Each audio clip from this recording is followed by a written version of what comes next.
Welcome to the Community Change Collaborative, also known as CCC, public talk featuring Sage Crump, entitled Art, Creative Practice, and Social Transformation. Today's program is sponsored by the CCC, the Institute for Policy and Governance, and the School of Performing Arts. I would also like to thank personally Dr. Stevenson, who is Director of the Virginia Tech Institute for Policy and Governance and Professor of Public and International Affairs, Neda and Laura and other CCC members without whom none of this would have been possible. I would like to tell you a little bit about the CCC and then tell you a bit more about this incredible guest that we have today, Sage Crump. So the Community Change Collaborative is an interdisciplinary group affiliated with the Institute for Policy and Governance at Virginia Tech. CCC has been established for over a decade. Members are faculty, students, and community members from interdisciplinary backgrounds. They have an interest in understanding forces that shape community development and how to build sustainable cross-sectoral partnerships. We have manifested that engagement through numerous projects. To name a few, we organize public talks like these, hosting world-class community leaders. The last date being the one with Alia Malik, who is a journalist and human rights lawyer and faculty at CUNY. We also collaborate on community-based research projects, the latest to dates being a research project on framing narratives of favelas.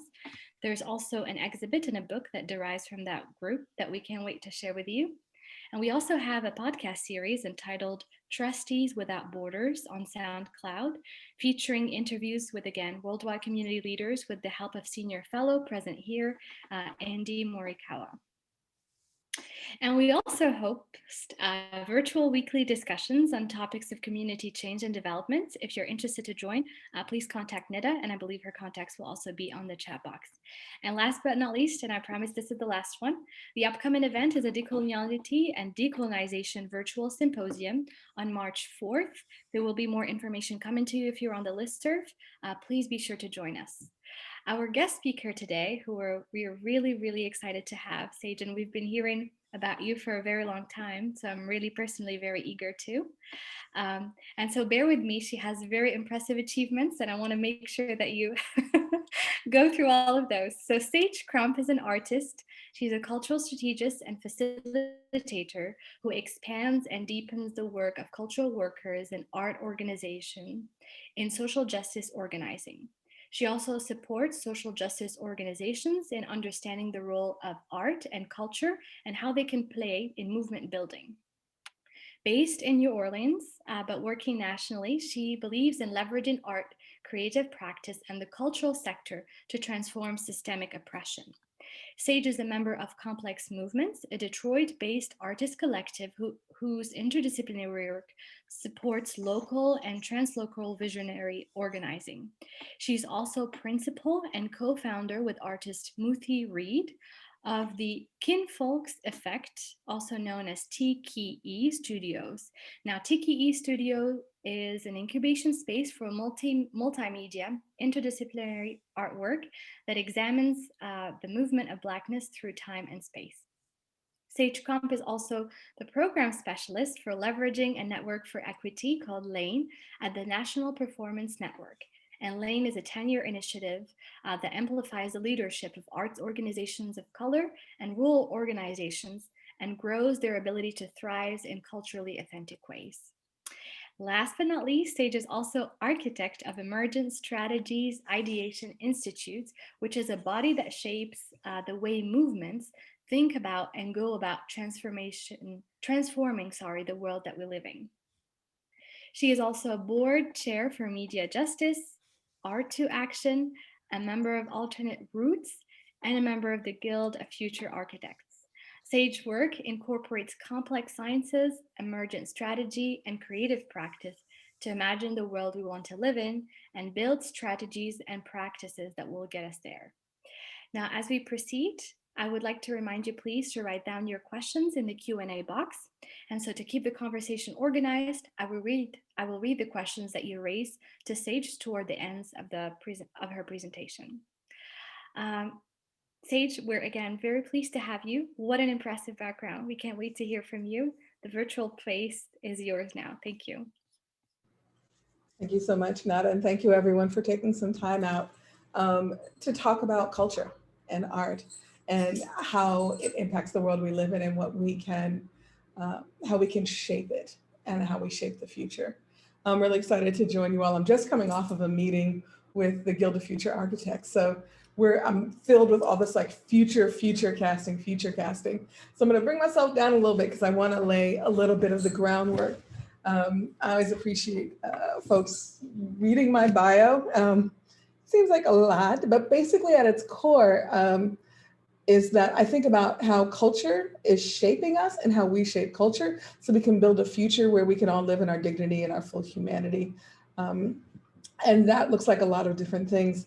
So mostly what I'm going to talk to you about today are some of the guiding ideologies that inform how I do what I do, whether I am facilitating with a group of movement leaders who are trying to move resources to small Indigenous communities across the country, or whether I'm working with arts organizations about the way white supremacy is embedded in their infrastructures, or making work that gets to travel to communities and people can experience a new way of imagining that keeps them tethered to the history as well as gives them a future to look forward to.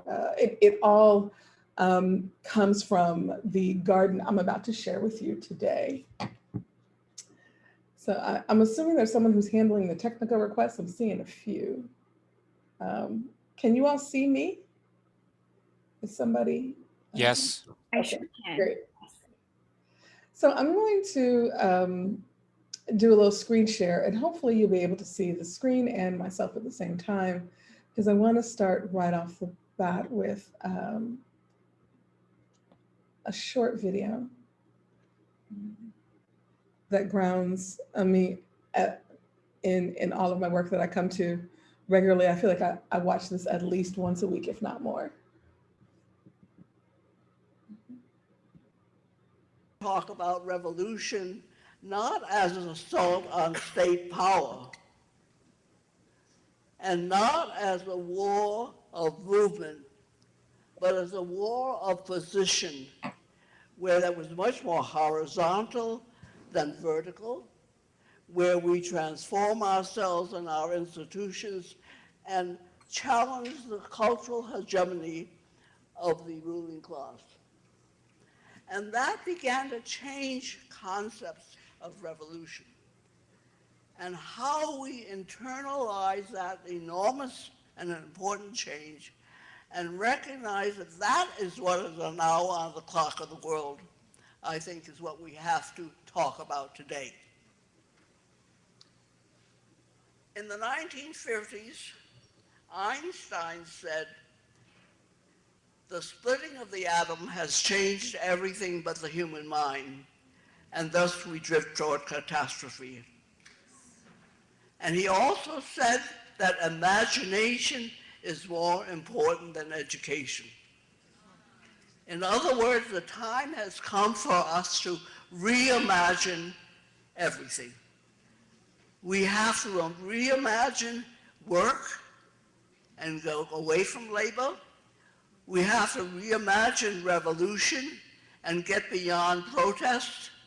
We have to reimagine revolution and think not only about the change in our institutions, but the changes we have to make in ourselves. We are at the stage where the people in charge of the government and of industry are running around like chickens with their heads cut off. And it's up to us to reimagine the alternative and not just to protest against them and expect them to do better.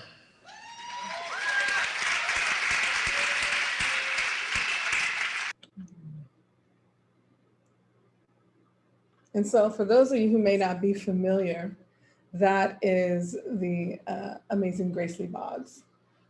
Grace Lee Boggs is an icon in movement. She is a Chinese American woman who made her transition to into an ancestor 5 years ago, at the age of 100 years and 100 days, over the course of her lifetime, Grace was involved in every social justice movement you can imagine. And when I say every, I mean from feminism over her time to the struggle for Black power and Black liberation to anti-gentrification work later in years. She and her husband, Jimmy Boggs, who was a prominent labor organizer in Detroit during the heyday of the car industry, began early on thinking about what does it mean to create change, and landed on a framework that they call dialectical humanism. And dialectical humanism at its core, many of us talk about dialectics depending upon where you like politicize, you think about dialectics as what is the tension between some things? What are the things that are coming in contact with each other that kind of spark new ideas, that are in tension, that create opportunities and till soil so that new things can arise. So part of that I wanted to offer as part of our initial framing is how do we think about dialectics, and how do we think about who we are as people in the midst of this concept of transformation, change, and revolution. One of the things that Grace was really instrumental in is encouraging people to look at complexity science as a metaphor for how we make change. The move from Newtonian science to quantum physics was really important because basically at its core, and I promise we'll get to the art and creative practice in a minute, what quantum physics advances is that everything is relational. All things are in relationship. And so when we're talking about how do we transform the world, we're talking about the relationship between us as individuals, who we are, how we understand ourselves, our most intimate relationships, where we work, how we support ourselves, what are the means of social reproduction, what are family structures, and then what are the systems that govern how we live, be they laws, government structures. And I love that Grace, I often start with that because there's something very hopeful in that for me when I see Grace at, she was 96 when that recording was taken, and you can find that on YouTube. It's a conversation between Angela Davis and Grace Lee Boggs. And at 96, if you're still talking about reimagine everything, then there's an ethos built into how you're moving that says that change is inevitable. Not only is it inevitable, it is our constant. And how do we live with that change? How does that inform how we shape our movements and how we shape the culture that we live in? So there are a couple of things that, again, I pulled from Grace early on. One is that it is, yes, there are systems and structures. I think we don't want to miss Grace saying not only do we have to deal with the system and structures, we also have to deal with what we need within ourselves. How do we grow our human capacities? Because systems and structures are run and made by and facilitated by people. And so our human capacities are integral to how we change the physical world. This invitation to complexity, there's a great proverb, says if you want to go fast, go alone. If you want to go far, go together. So there's something around timing that we need to think about, particularly as folks who work in the cultural realm, that our timing around how change happens winds up being a larger lens, more over decades or even centuries, as we think about what are the invitations to live in a different world. And our dialectics, what are intention? We're not pulling apart and looking at just one thing or the other. We see that in movement all the time. We see that in transformation all the time. We see that we have seen that historically in the fields of art and culture and artistic practice, right? You are a painter, you are a videographer. But what we are seeing right now, and what we see so frequently, that folks that are doing presenting work that used to either I do performance or I do visual arts are learning to figure out how to work with artists who are interdisciplinary in some very deep and meaningful ways. And so those are some of the grounding things I get from Grace, but Grace is not the sole person that I look to. One of the things that that's important around thinking about how we change the world is our ability to imagine a different world. It's the necessary step. Without it, what we wind up doing is kind of recreating things that exist without actually making the leap to something that feels new. So in order to do that, it's important to think about what grounds us, not just the what that we're doing, but the how of it and the why of it. And when I think about the why, um, there are a few brilliant thinkers or prophets that I come across that are more inspiring to me than Octavia Butler. Oh, oh, I had a Grace quote, another Grace quote in there before we moved on to Octavia Butler. Um, and this is a revolution that is based on a people exercising their creativity in the midst of devastation. It's one of the great historical contributions of humankind. Um, there's no getting around the importance of creativity in relationship to transformation. Um, and Grace reminds us that this is one of the most important historical contributions. And in this particular moment, and we'll talk a little bit about the conjuncture, what I mean by this historical moment in a minute, but in the midst of devastation. So how, when things are looking devastating, looking like they're crumbling, when we are reaching for things that used to provide solace and comfort, and they are no longer there, that the exercise of creativity helps us find the core of that which gave us comfort, that which gave us succor, that which gave us our animation to continue to move forward. Finding that in the midst of devastation requires creativity that I would offer is not just something you can do individually by yourself, but it requires a collective and being connected to a collective. And I think in the time we're living in, when we are in a crisis of legitimacy, in a crisis of authority, when so much of what we have been taught to believe as places of support or care are failing, and depending upon if we had more time, we'd get into that they are failing, they were designed to fail, they were never going to be able to sustain us. But as those things are failing, how do we understand what comes forward, what's new? We're in the midst of the greatest cultural disruption many of us have seen in our lifetime. Um, and, and by cultural disruption, I mean, even from the most, again, intimate, how do we bury our dead, to whether or not you get a stimulus check, all of these things are impacting our ability, everyone's ability on a global scale to exercise care for themselves, for the people that they love, and for the production of a societal fabric that we can all live in and feel inclusive of.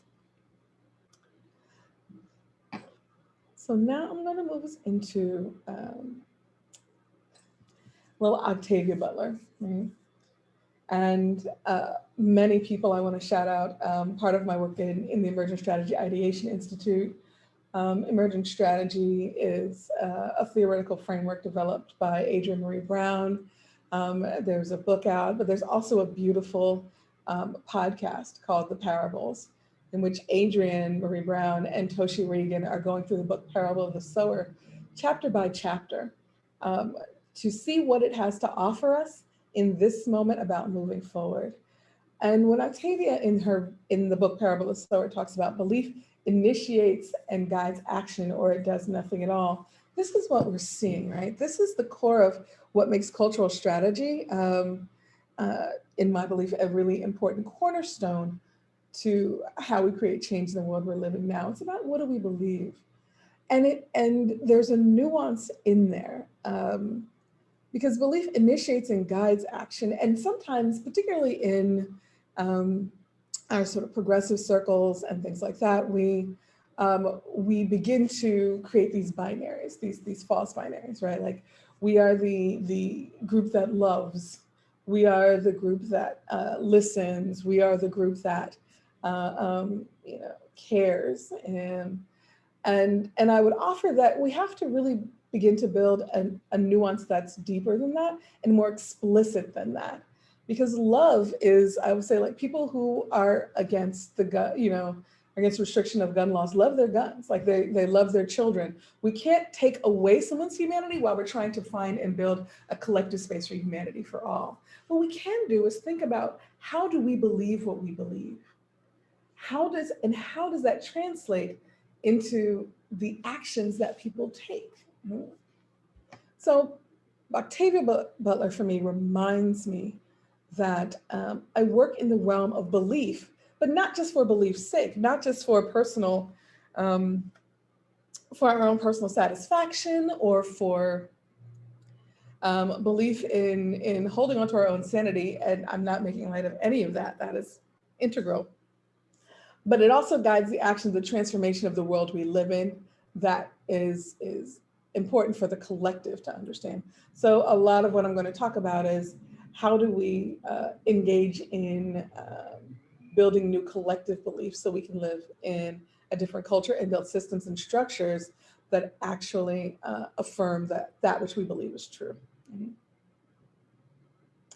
One of the ways I've started to talk about the importance of cultural work and belief and creative practice in this moment is through the lens of the event horizon. Again, you heard it in my bio, I'm a bit of a science nerd, but I often engage science. Some friends and I, we talk about, we engage science, particularly complexity science, through the lens of artists, through the lens of metaphor, which was really interesting, because we got to spend 2 weeks at the Santa Fe Institute, 2 years in a row as artists in residence in their complexity science institute, with folks with like double PhDs in quantum physics. And so be able to engage them in how the work that they're doing, even on in a nanosphere, can impact how folks are strategizing and working for clean water in Flint, Michigan, was really a beautiful time. So if you are a scientist on here and that got you excited, just know that we take a great lease with this and really use it as a metaphor. So this is the event horizon. And what you see in the circle in the center of this right here, that's a black hole. And what we know, there are a lot of ways to think about the metaphor of a black hole. I use it in a couple of things, but in a couple of ways. But in this instance, I want to talk about the black hole and the way in which it pulls everything to its center and homogenizes it. It's this concept called the singularity, right? Where everything becomes one, not in a way that allows, not in sort of like, in a way that erases difference. And what I know and what I believe through the brilliant Black feminist scholar, Audre Lorde, is that it is not our differences that is ever a problem. It's not our difference, it's our inability to celebrate and uplift those differences. And I would add how we connect them to create a different world. So in the center is the black hole, and that's the singularity, and that's the current hegemony, right? Trying to pull everything into the center, saying, this is what we should be like. This is the way in which to be successful in this world. And we have seen racialized capitalism and white supremacy pull everything into its center for so long. And what I'm offering today to you all is, how do we think about the event horizon? The event horizon are these colorful lines that are around the black hole.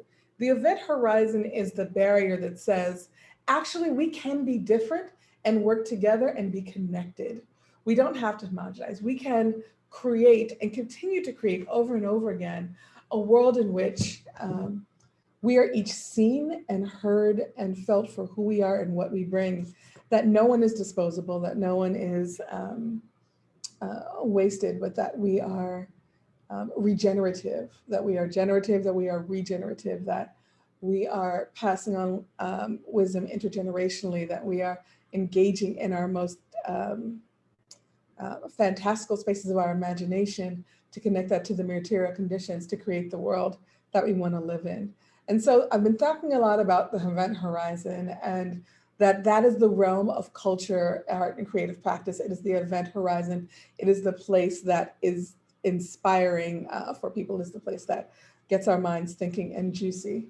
And one of the things that, an example of something that I feel like lives in this space called the Event Horizon is you'll also get a little bit of a 101 in Black feminist thought when I'm talking, because I'll also reference in this moment the Combahee River Collective statement. The Combahee River Collective was a group of Black, primarily queer feminists in the Boston area who broke away from the national feminist movement for a moment to say that there's a particular thing called Black feminism. And it's particular because it understands that we are not separating our identities. We don't live single issue lives. So we should be thinking about single issue solutions. Now, in 78, when this was written, it was like, oh my goodness, no one's thinking about it. Nowadays, we have the work of Kimberly Crenshaw, and these ideas of intersectionality come up in many of our conversations, in many of our spaces. But in 1978, when the Combahee River Collective wrote this, they had an intention to ensure that they published it in multiple places, everywhere that they could, because in an interview with one of the founders, Barbara Smith, not too long ago, I think 2 years ago, she was saying, we knew that even if our collective didn't last, the statement could last. If we got it out as far and wide as we could, then it could continue to influence long after our physical persons were no longer in space and gathering together. And that is exactly what it has done. The Combahee River Collective statement shows up in so many organizing spaces, particularly spaces where we are centering the work and the lived experience of those most marginalized, particularly Black women. But this is an example of a piece that is holding the wall, right? That is the levee, saying, okay, this is another way to look at the world rather than tumble into the binary that the singularity, that the Black hole wants us to engage in. So that's the way I'm thinking about this sort of art, culture, creative practice is the barrier that allows more outside of it. This is all space, right? This is all kinds of space where stars are being born, where planets are becoming planets or moons, depending upon where you go. And that is where our work lives, right? It is not just, as Grace said, to rail against a hegemony or political system or even a particular dictator or fascist. It is to do that, and also what are we creating that folks can find and lean their way into? Which takes me to the work of cultural theorist Stuart Hall, right? Because in order to think about what is the line we need to hold, it's important to understand what is happening in this moment. And Stuart Hall talks about the crisis, that the crisis we're in. The crisis is the condensation of multiple underlying societal contradictions that move history from one conjuncture, oh, I spelled that wrong, conjuncture, to the next. And the conjuncture is a historical phase. How do you understand what's going on around you? And so we're currently living in the midst of a transformation that at one point Grace would say was as stark as moving from Paleolithic to Neolithic, right? That we are in an evolutionary moment. And if we're in an evolutionary moment, then understanding what are the multiple underlying societal contradictions help us think about what we need to be building for the next conjuncture. And so part of what I hope you're hearing in what I'm sharing, and maybe I should be more explicit about, is there's art, creative practice, imagination.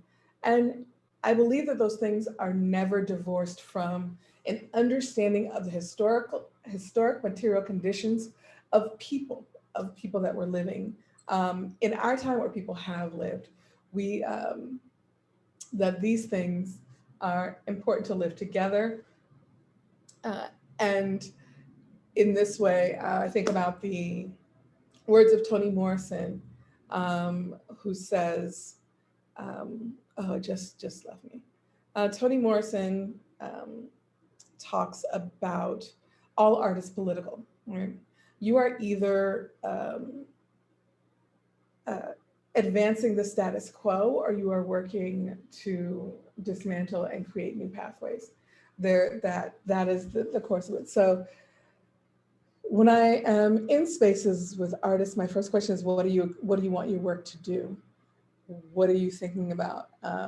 How it impacts the underlying societal contradictions or the structures that we know, that we'll name all the time when we see them in the news, that we know are harmful. Yet somehow when it comes time to kind of wrestle with them, we try and skirt it sometimes and just be like, oh, I just want to imagine a new way of being. Imagining a new way of being, you want to make sure to connect it to what are the contradictions and what are the crises that we are currently living in. Like, how do these things live together? And what we're seeing right now is a place that lives in what do we believe? Like this crisis of authority. Like, how do you make decisions when it feels like you're not clear who to trust? A crisis of legitimacy. What are the structures that we believe in? We know right now we're watching all types of things that folks believe in, whether it's the stock market that folks thought were unfallible. When I think about, I came up in the 80s and Wolf of Wall Street and all these things that you believed in, and now Reddit users can make adjustments. If you're following what's happening with GameStop, it's pretty interesting. Or the belief that that the structure that is in place, that is called the government, that has been labeled a democracy, is actually such and will function as such. So when you're having these kind of crises, you get to this place of, so what do I believe? How do I determine what's next? What do I live into? And there are ways in which this time provides us a really beautiful opportunity to understand that. A friend of mine, May Anteo, who runs the musical theater project in New York, she's Chinese American, and says the word crisis in Chinese means both opportunity and danger. And so in this moment, we're thinking about crisis, we want to think about the opportunity. And for futurists, that can get really exciting. And how do we do that in the midst of the great mourning, right? How do we do that and not lose sight of the millions of people that have lost their lives in the midst of this global disruption, and what it means for a looming housing instability for hundreds of thousands, not millions of folks, that's still coming down the pike. Like these are cycles that we are living into. And so how are we creating and thinking about our art and creative practice, and going back to Grace, our creativity, to understand what we can be living into culturally that is different. Part of that is, I'm going to take us to one more video that I love, and then I'll stop sharing for a bit. So part of that for me is this idea of like, how do we develop a cultural strategy? I call myself a cultural strategist, and it had me sit for a while and think about, what does that mean?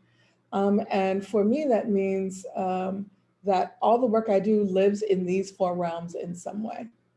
That it impacts economic systems, that takes into account history. We look at social relations and relationships, and it gives us a space for imagination.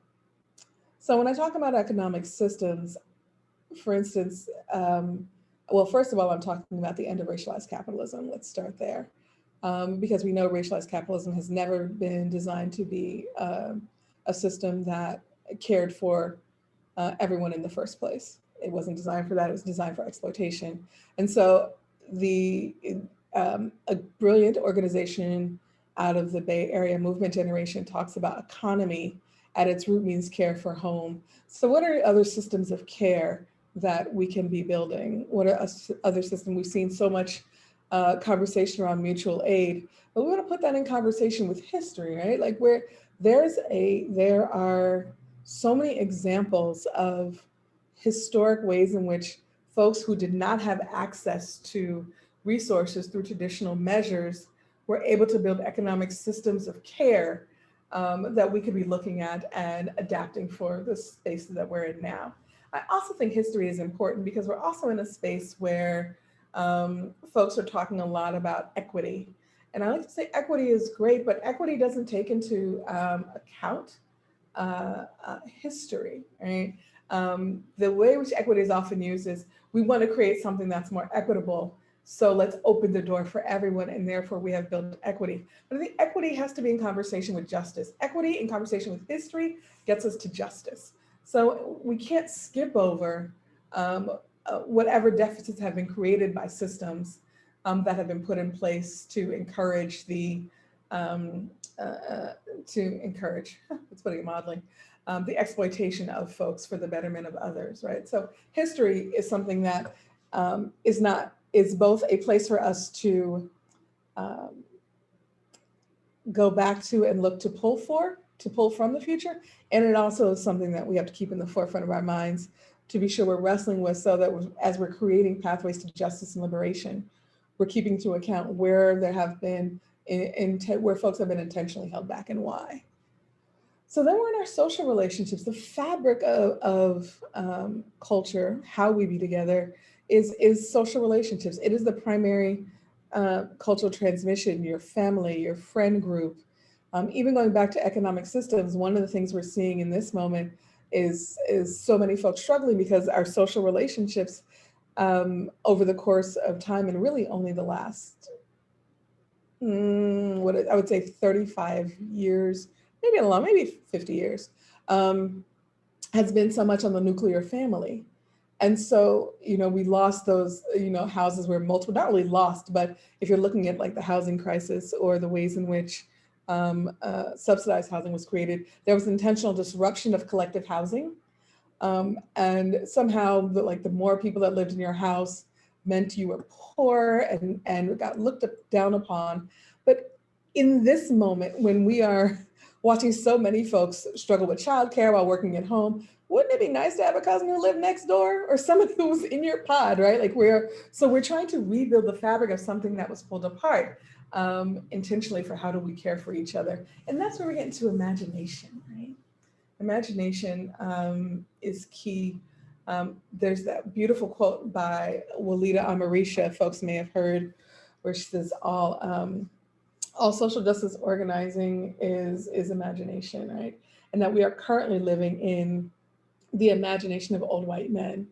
And so what is the imagination that we want for the future? How do we get past the limitations on that the current hegemony wants to place in our imaginations to find new ways of being? And so my offering is that cultural strategy, looking through these four lenses, can get us to a space that we maybe haven't been before, and that we can try out and iterate, so that we are in cultural development and we are pushing past this notion that culture just happens. It doesn't just happen, it is shaped and it shapes. And so be in that complexity as we think about we're shaping the culture moving forward. And I am gonna end with this video because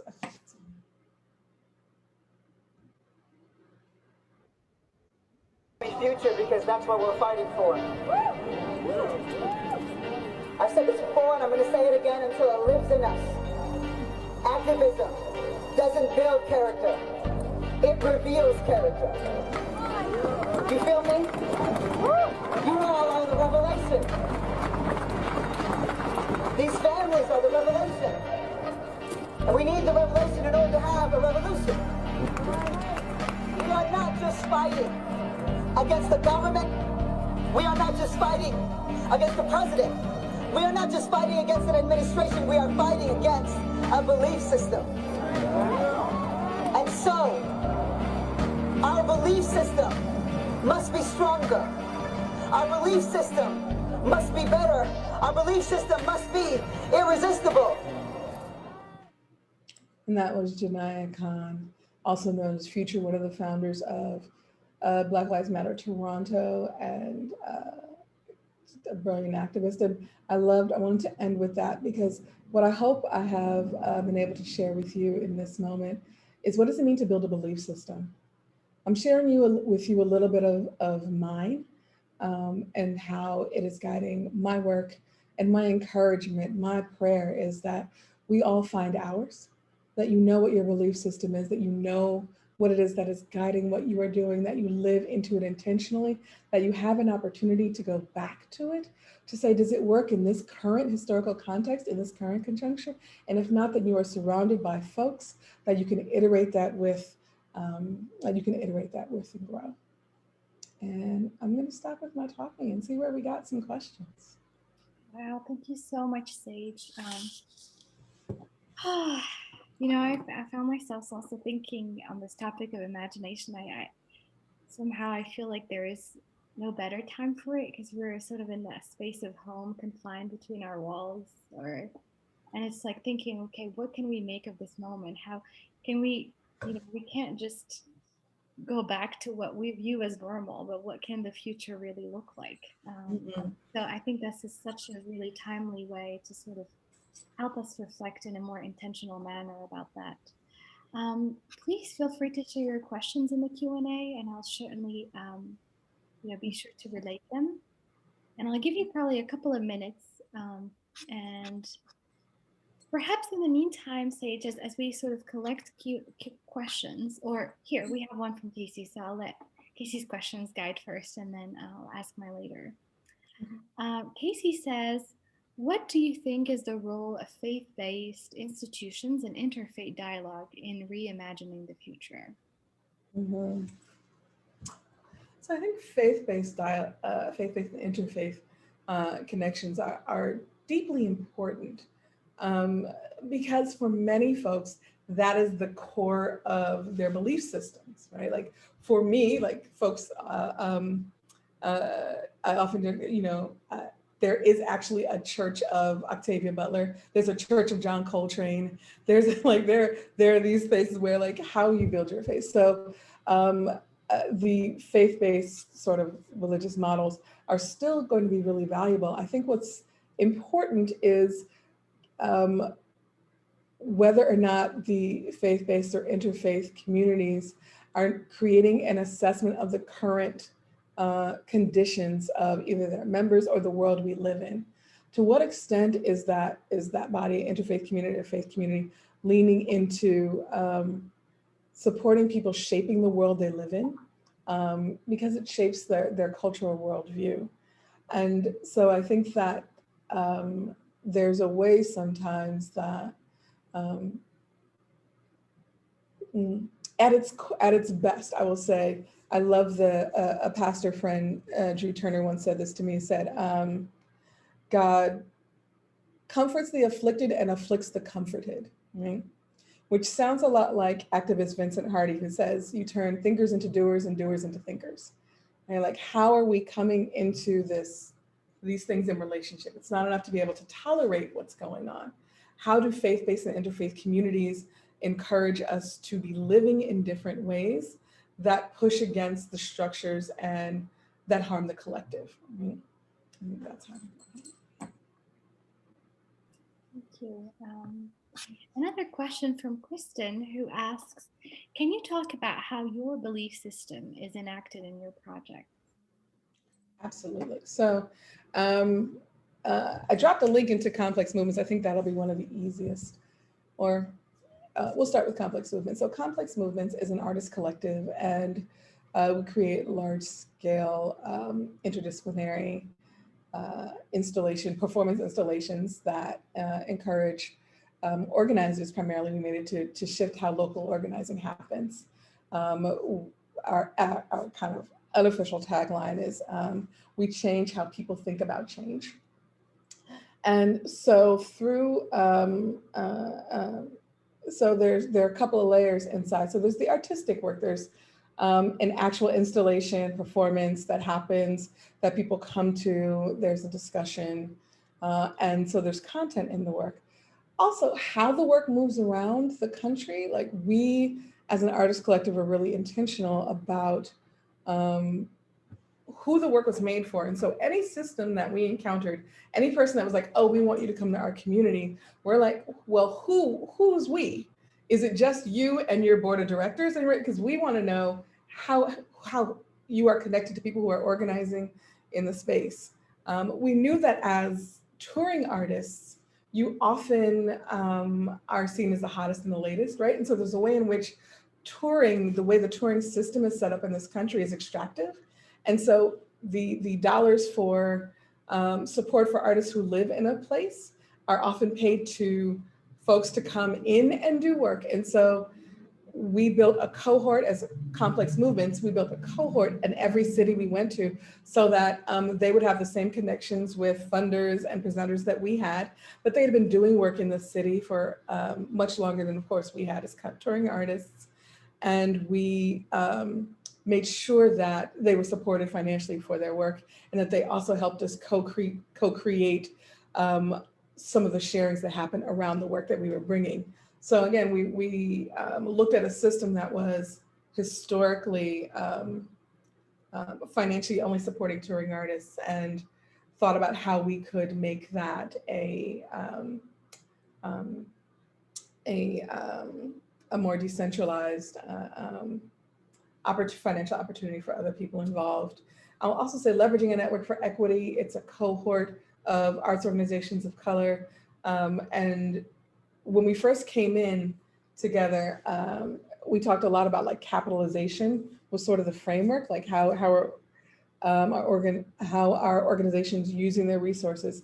But very quickly early on, we pivoted into how do we understand how to undo white supremacist organizational structure inside our nonprofits and build models that are culturally relevant to the organizations and the communities that they serve.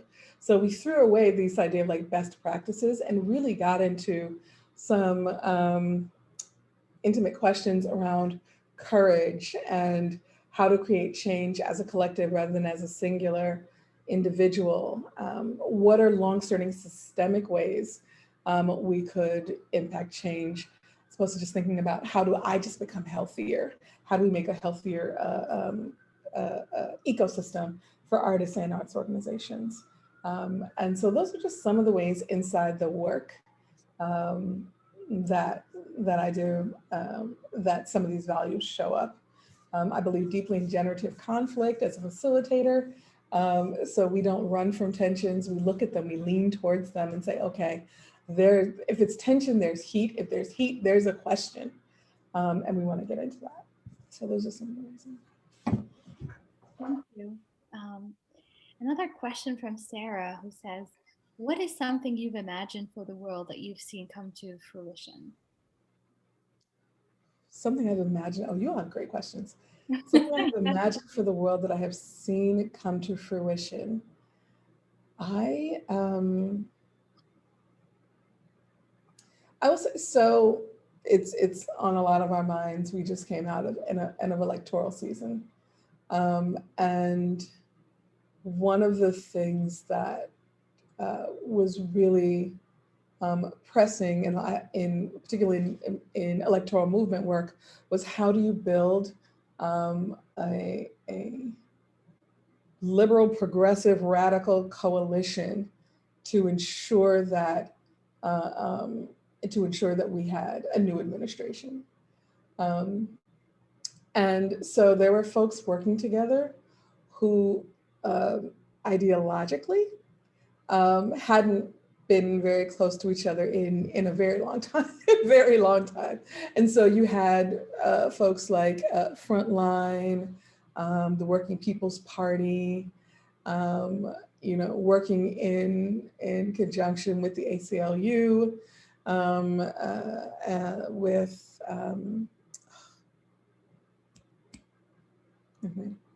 with national organizations that historically, because of the structures and the hierarchies that exist, had much larger resources and maybe not as radical politics, but were able to come together and bring their bases together to do work together. So that some of the rooms that I got to facilitate or be a part of that were speaking not only for the electoral moment, but what will happen after is something that I don't know that I would have seen in my lifetime. Like I'm a choir director. I believe in, I work with the choir. I like, folks like, you can't just talk to the choir. Yes, you can. Choirs need practice. They need rehearsal. They need, and so this was watching the choir get larger and I'm really excited about that.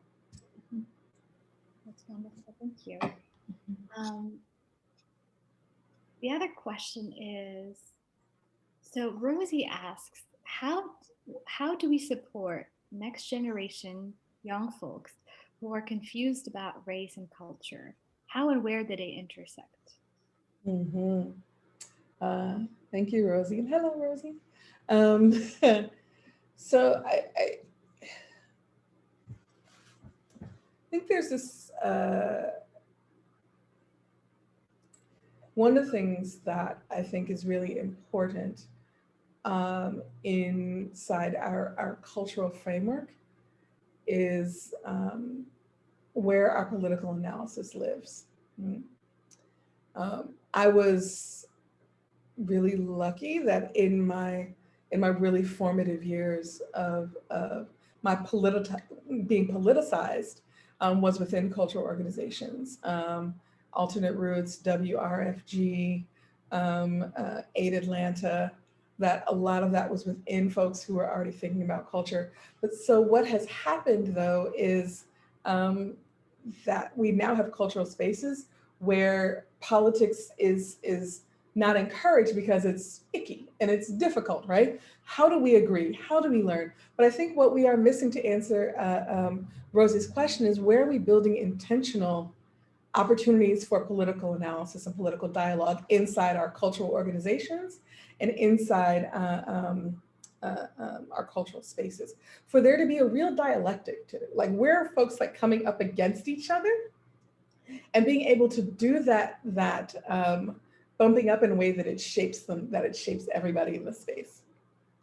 I think that there, a beautiful artist I love named Christina Orbe out of Seattle, Washington. We were doing a talk once and she was like, I don't want you to make assumptions about my work. She's like, I don't want you to just come to it and then take away what you get. I want you to understand that Palestine needs to be free. I want you to understand that, she's like, and I loved that moment because so much of our rhetoric is about like, be free with the imagination. I think this is and you don't want to discourage that, but you also want to marry it with what is the lens by which you look at the world. So Rosie, there's like different mentorship programs that help with that. There are,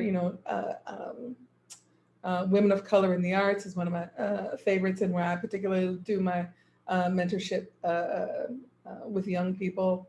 And I just think any space, any cultural space that is thinking about what is the future that we want to build should have an opportunity for a discourse, a political discourse, and understanding that when I say a political discourse, I'm not talking about electoral politics. I'm talking about politics meaning how we engage each other and what are the systems by which we are governed. Right?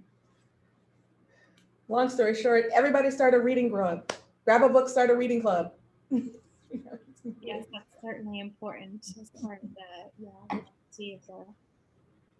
All right, so we have a lot of questions actually, and I don't know if we'll have enough time to answer all of them, but we'll try. All right, so Catalina asks, how do you approach the dialogue or tension between working in the realm of micro and political action versus trying to work in macro politics with institutions that sometimes can seem unable to be reformed, quote unquote. She asks, where do you see your work with art and organizing positions, perhaps in this dialectic between the micro and the macro? Yeah. So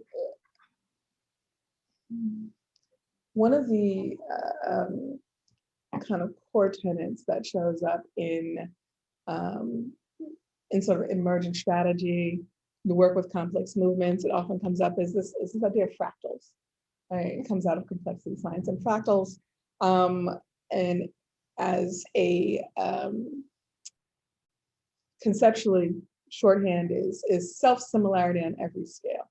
So we see this in nature. If you look at a fern and you go to the smallest sort of fern fronds, the fern fronds looks like is shaped similarly to the larger leaf, which is shaped similarly to an individual fern as a tree. which if you can pull back far enough and look at a forest will also look similar, right? Like, so when you're talking about macro and micro, what fractals encourages us is not to separate them, but to keep them along a continuum, right? So that whatever's happening in the micro is actually an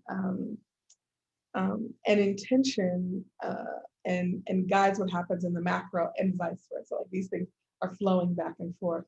So the way we think about our organizing is from the most intimate to our one-to-one interactions. How are we operating in the way that we want the systems that are created and governing larger institutions to function? So if we're talking about care of staff or care of, I'm trying to give it, if we're talking about care as an ethos, right, like that, then that is going to look like how you expect um, care to be written into your policies and procedures of your manuals, right? Like how long are your vacations? How, what does your maternity leave look like? What are, do people have mental health days in addition to physical health days? So that level of care is structural, and it's how are you doing today? How are you checking in? Do your meeting agendas have check-ins? Do you have a sense of what's going on with people, not just their roles inside the organizations and their staff? I think that's kind of what that's how I say it. And with art and organizing, one, we see that inside our institutions. There are, absolutely believe there are institutions that are unable to be reformed. We know this. There's a great podcast coming out that I did with some philanthropists in the Emerging Strategy podcast, where we talk about, we know that philanthropy is an extension of capitalism. We know that. So to the extent that we are working inside of it, we are looking to push resources out to people as much as possible, all the while understanding it has to die. It cannot be reformed to be something to live on and on. Otherwise, it will continue to be that extension. So I think part of what the art and organizing helps us do is it gives us a sense of life cycle. It gives us a sense of where we can create and where change is possible, and where is it when it's not, and when it's not to just be like, oh, we're going to lose, but we're making something else, right? I will sort of ask perhaps, and this might be either our last question or the one before last, and I'll combine sort of two questions together if that's all right.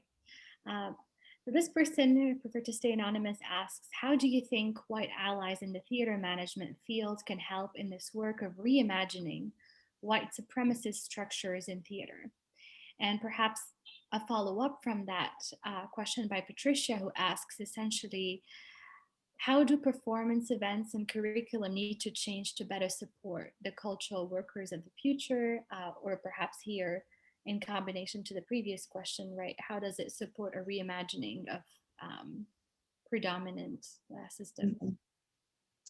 So first, I think for both of those questions, you want to name what those are, right? Like what are white supremacist organizational structures?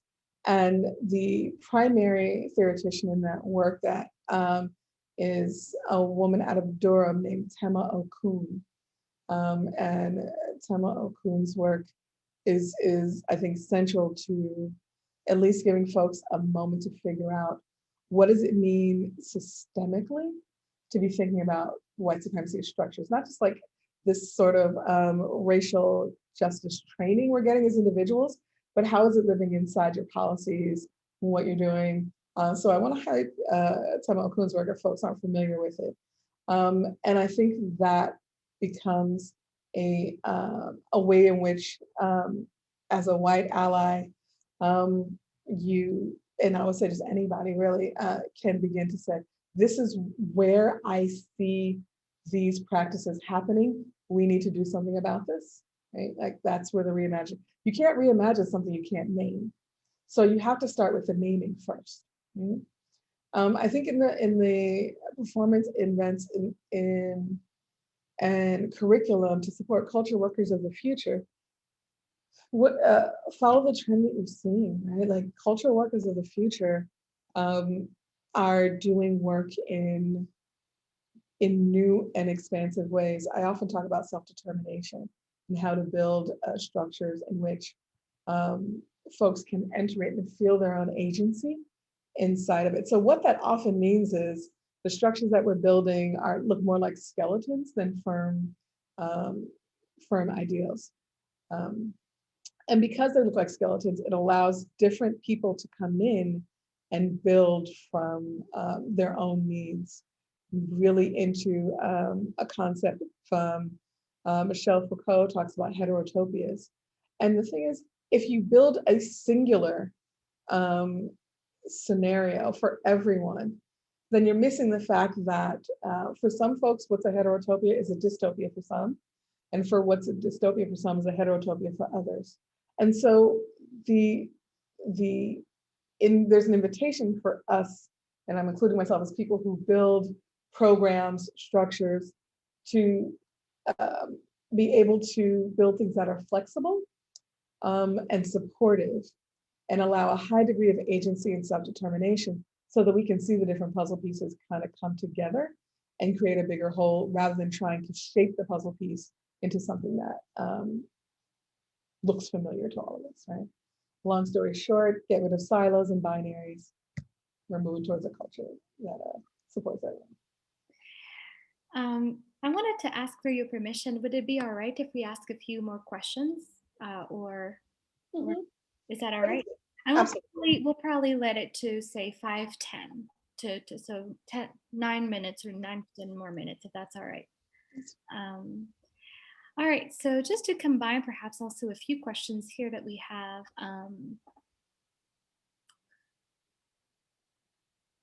So maybe to combine Amy and Bob's sort of question is about, can you talk a little bit more about the tensions between imagination and social and cultural analysis? Yeah.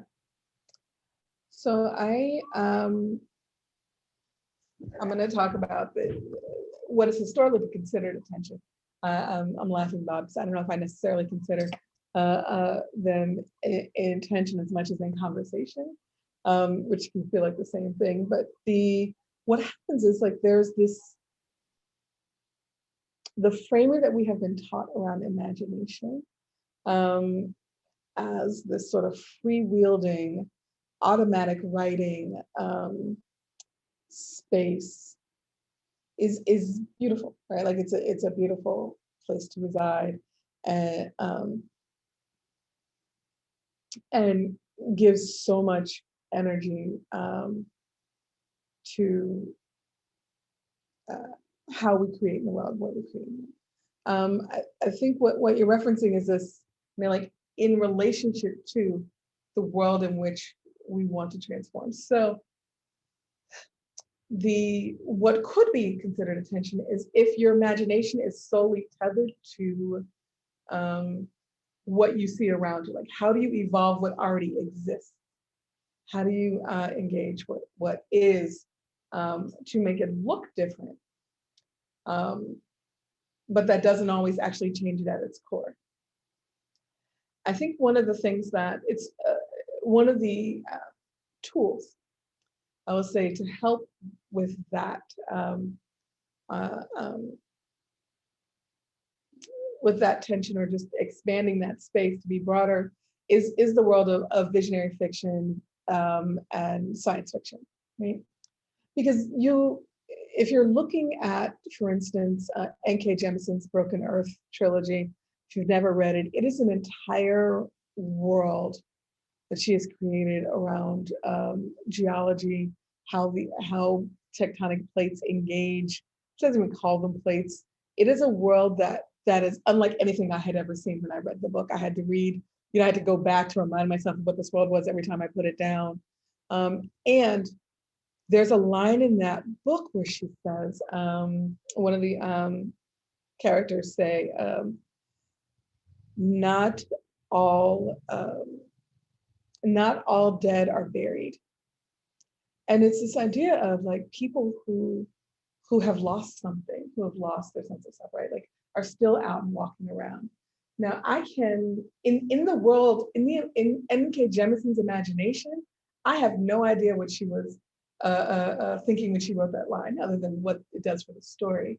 But as someone who thinks about the world and its transformation, I pull that regularly and I think about, okay, if there are folks who are walking around feeling dead inside, how do we find that which is life affirming? How do we find that which is life animating? And how do we lead into that to create the culture that we want to live in, right?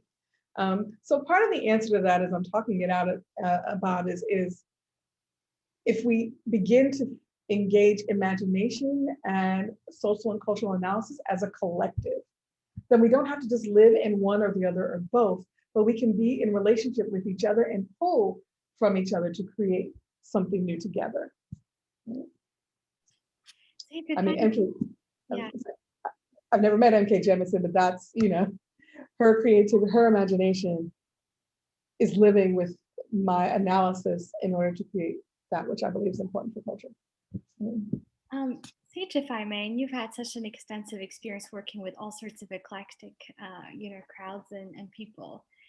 And I always think, when there is this endeavor sometimes of imagination, space of imagining, transitioning into spaces of praxis, those can be two very different worlds.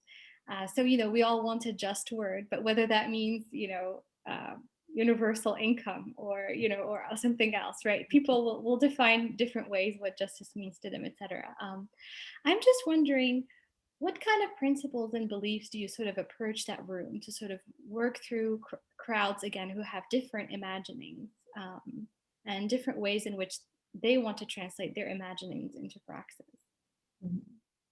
I will say my primary lens through which I do this is emergent strategy. So we could have done a whole hour just on emergent strategy. So that's why I didn't get too deeply into it, but it has a set of principles and elements. And in particular, what you're speaking to, I think about the principle, there is a conversation only the people in this room can have. Find it. That is one of the principles of emergent strategy.